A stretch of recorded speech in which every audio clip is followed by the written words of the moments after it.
President Joe Biden signed legislation to avert a nationwide rail strike on Friday. The bill passed in the House on Wednesday and in the Senate on Thursday. While the House passed an amendment on sick leave, the Senate rejected the union's demands for 7 days of paid sick leave in a separate 52-43 vote. Congress intervened in the contract negotiations after members of 4 of the 12 rail industry labor unions voted against the agreement Biden's Presidential Emergency Board negotiated in September. During the signing, the president said that a rail strike, quote, could have been a real disaster. Biden acknowledged the failure to get paid sick leave in the deal and said, quote, that fight isn't over.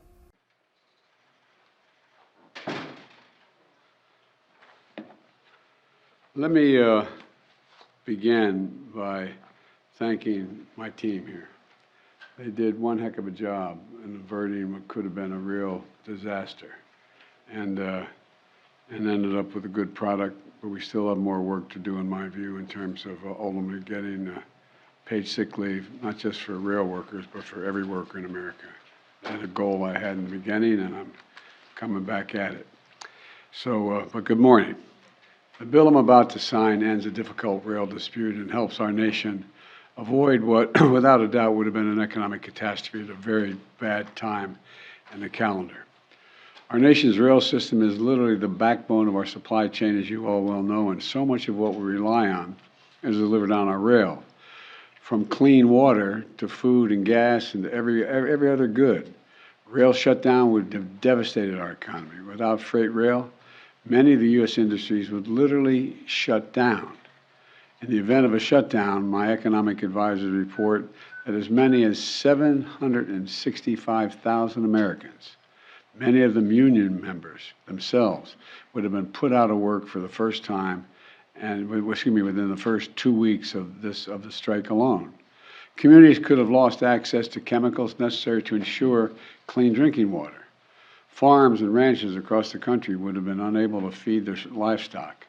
And thanks to the bill Congress passed, and one I'm about to sign, we've spared the country that catastrophe. At the same time, we ensured workers are going to get a historic 24% wage increase over the next 5 years, improved working conditions, and peace of mind around their health care.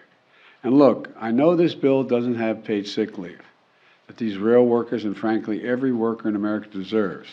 But that fight isn't over. I didn't commit we were going to stop just because we couldn't get it in this bill, that we were going to stop fighting for it. I've supported paid sick leave for a long time. I'm going to continue that fight till we succeed. And I want to thank Congress, Democrats and Republicans, for acting so quickly. I know this was a tough vote for members of both parties. It was a tough for me, but it was the right thing to do at the moment, to save jobs, to protect millions of working families from harm and disruption, and to keep supply chains stable around the holidays, and to continue the progress we've made and we continue to see on the economy.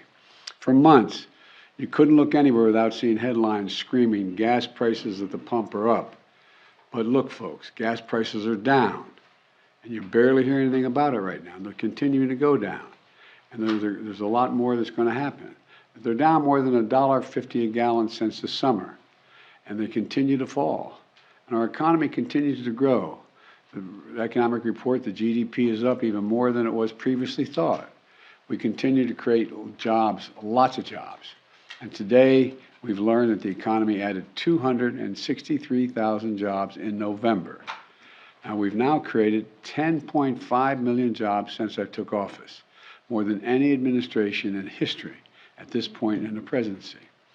And 750,000 of them are domestic manufacturing jobs made in America. Unemployment rate remains near an all-time 50-year low, 3.7%. And wages for working families, I want to say this again, wages for working families, in fact, over the last couple months have gone up. These wage increases are larger than the increase in inflation during that same period of time.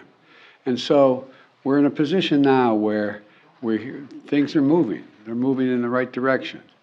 As we go into the holiday season, here's what this all means. The Americans are working, the economy is growing, wages are rising faster than inflation, and we've avoided a catastrophic rail strike. It means our plan to build the economy from the bottom up and the middle out. You're tired of hearing me say that, but it's working. And the wealthy are still doing very well, while the middle class and the poor are having a shot.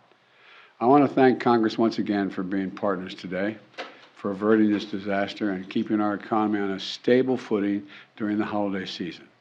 I want to thank you all, and I'm going to reach over here and sign this bill and make it official.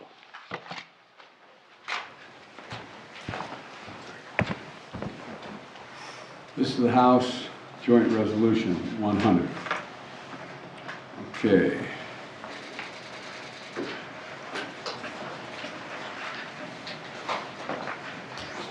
And by the way, I really can't emphasize enough how much I appreciate the team behind me, working with business and labor to get this done and avoid this, what otherwise is a really good bill lacking only one thing. And we're going to get that one thing done before it's all over. But anyway, thank you, thank you, thank you. Mr. President, why aren't you going to Georgia to help Senator Warnock? I'm going to Georgia today to help Senator Warren, not to Georgia. I'm going to help Senator Warren because I'm doing a major fundraiser up in Boston today for our next continued Senate candidate and senator. Thank you. President, how soon should rail workers expect sick days? Oil and refill the strategic reserves, Mr. President? I can convince our Republicans to see light. And is it time for the U.S. government to step in to prevent the spread of hate?